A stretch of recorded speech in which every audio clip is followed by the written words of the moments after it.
You might have noticed something different on your TV in the last few months. Ads praising Donald Trump or supporting his administration's policies outside of an election season. Campaign ads are nothing new, but experts say these ads are, at this time, different in their frequency and tone. We've heard from plenty of you questioning what you're seeing and wondering who's behind them. So working for you, we sent Ted Oberg and the News 4 I-team to figure it out. Today, we have an opportunity. You've probably seen these ads. We will soon be on the verge of finding the cures to cancer. You know, these ads. Now with President Trump, we embark on a new era. Quite a few News 4 viewers weren't happy about them, and they let us know. Ruth, we won't use viewers' last names, wrote us saying, "It made me gasp. Some of the ads thank President Trump. Some praise his policies. Most don't ask you to do anything," which may be why viewer Janine asked, "We are not in the midst of an election, so what are those ads for?" That's a terrific question, and nobody really knows except the people buying the ads, and we don't know who that is. Peter Loge has created ads himself as a former political consultant and now studies them as the director of the Project on Ethics and Political Communication at D.C.'s George Washington University. My speculation is that they're trying to make President Trump feel good about both himself and the people cutting and running the ads.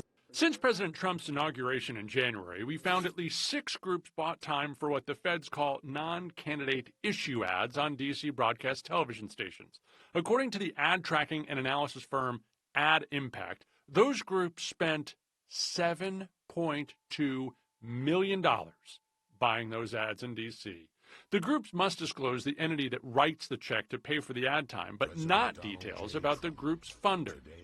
Another viewer, Stephen, emailed us and said, "Be aware that I will no longer be watching News 4 or any of the programming on your network." TV stations, which are licensed by the federal government, have no choice but to run ads from federal candidates. That's been the law for a long time. In the case of these ads, News 4, and according to public filings, the other D.C. broadcast television stations have chosen to run them as well. It's generic feel-good about America stuff.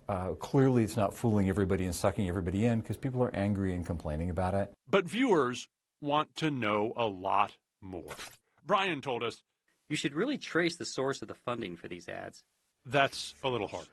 Our strength creates peace.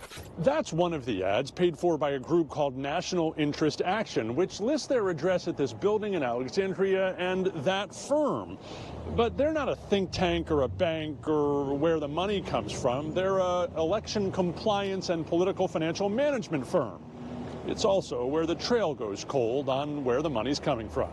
Made in America for Americans. 2 more groups are listed at a D.C. law firm in this building, but the contact person is not a lawyer there, and no one heard of him when we called the firm, and they didn't call us back. Neither did another firm based at this D.C. row house or yet another at this Reston address. All of them filed paperwork with TV stations to buy airtime, all list their group name and a contact, but when the I-team researched the groups, very few details were available about who's behind them. Unlike candidates, these groups don't have to say who gave them money. This sort of activity is, constitutionally protected. Brendan Glavin works with Open Secrets, a nonprofit, nonpartisan group dedicated to finding out who's paying for our politics. The groups don't have to file and be on record with the Federal Election Commission because there's no election involved, and then we don't have any insight into who the donors are. He told the I-team there's no limit on how much money they can spend, and aside from the name of the group, they don't have to reveal who's funding it. Very little happens at that level of money in Republican or Democratic politics, so that people at the top of the party knowing exactly who's writing the checks. We contacted all the groups. The only one who got back to us was the Job Creators Network, started by the guy who co-founded Home Depot. Only full employment can balance the budget. Their ad, which ran during the NFL playoffs, praises President Trump's plan to cut taxes. Tax cuts can actually lead to higher revenues. Like the other groups, the Job Creators Network does not disclose its donors, and CEO Alfredo Ortiz said his group is funded by small businesses. When asked if the ad had been successful, I hope it will be. I think it's going in the right direction. Is it good for democracy? Maybe is the answer. I think what's good for democracy is a robust partisan debate. Only President Trump can fix it. I think we're seeing more of it than you might normally see this year because of the Trump administration's their move to make so many changes so quickly. So people don't want to be left out. If you have a stake in something. For independence. Okay.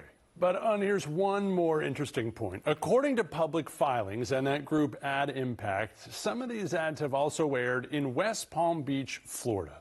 More than $400,000 worth. The ads we found in public filings aired only on Saturday and Sunday mornings when President Trump is most often expected to be at his Florida home, Mar-a-Lago, right there close to West Palm.